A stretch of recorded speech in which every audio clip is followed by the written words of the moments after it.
विशाल जंगल था। चारों ओर ऊंचे ऊंचे पेड़, हरे भरे मैदान, झरने और नदियां थीं।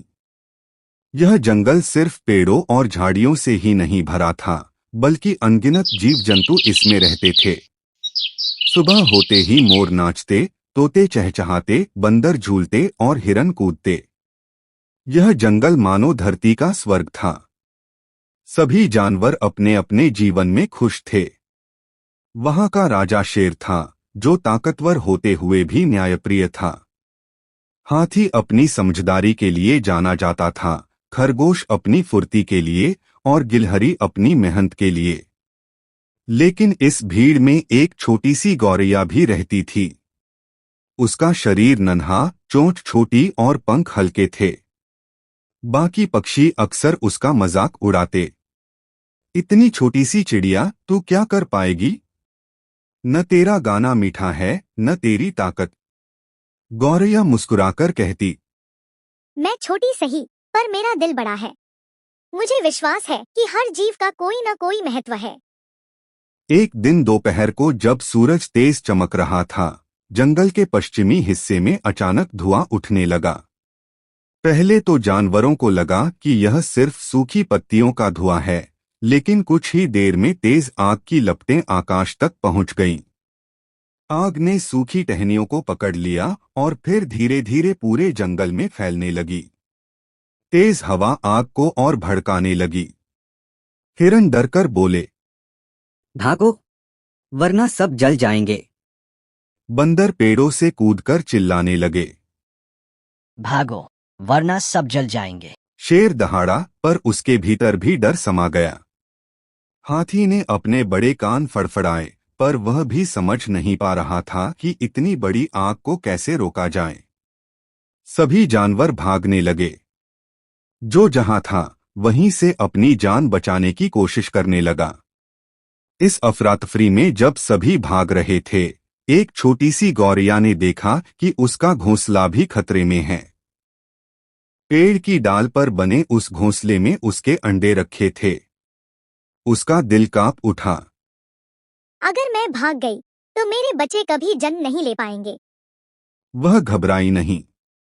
वह तुरंत पास की नदी की ओर उड़ गई। उसने अपनी छोटी सी चोंच पानी में डुबोई और कुछ बूंदें भर लीं।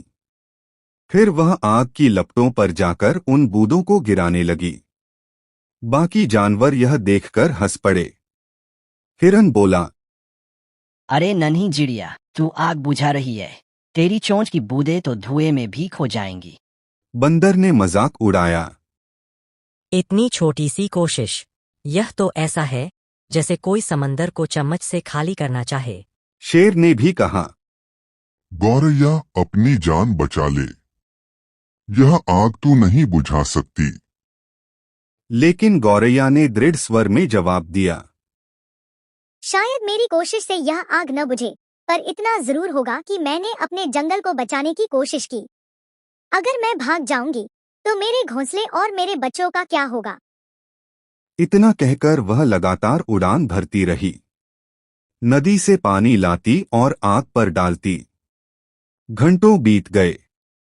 आग और भड़कती रही। गौरैया की चोंच लाल पड़ गई थी, पंख थक चुके थे, लेकिन उसका हौसला कम नहीं हुआ। उसकी आंखों में आंसू थे, पर दिल में विश्वास। वह मन ही मन कह रही थी, हे प्रकृति माँ, मैं अकेली सही, पर मैं हार नहीं मानूंगी। अगर मेरी एक एक बूंद से एक पत्ता भी बचा, तो मेरी मेहनत सफल होगी। बाकी जानवर दूर से यह सब देख रहे थे। कुछ को दया आई, कुछ को आश्चर्य, पर कोई भी आगे नहीं बढ़ा। सबको अपनी जान प्यारी थी। तभी आसमान के बादल देवता ने यह दृश्य देखा। वे आपस में बोले, देखो, यह नन्ही चिड़िया कितनी बहादुरी से आग से लड़ रही है।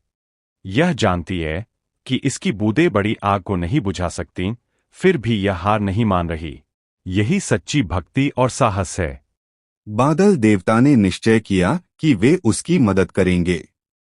धीरे धीरे आसमान में काले बादल घिर आए। तेज हवा चली और फिर गरज के साथ भारी बारिश होने लगी। बरसते पानी ने आग को ठंडा कर दिया। कुछ ही देर में लपटें बुझ गईं। जंगल फिर से बच गया। सभी जानवर हैरान रह गए। वे गौरैया के पास आए और बोले, गौरैया, हम सब तो डरकर भाग गए, लेकिन तूने हार नहीं मानी। तेरी हिम्मत और लगन ने बादल देवता को भी प्रभावित कर दिया। आज अगर जंगल बचा है तो तेरी वजह से। गौरैया ने मुस्कुराकर कहा, मैंने तो सिर्फ अपना कर्तव्य निभाया। अगर हम सब मिलकर आग से लड़ते तो हमें बादलों का इंतजार ही नहीं करना पड़ता। याद रखो, छोटी सी कोशिश भी बड़ा बदलाव ला सकती है। शिक्षा। कभी भी अपनी छोटी कोशिश को बेकार मत समझो। अगर हिम्मत और नियत सच्ची हो तो छोटी सी मेहनत भी बड़े संकट को मिटा सकती है।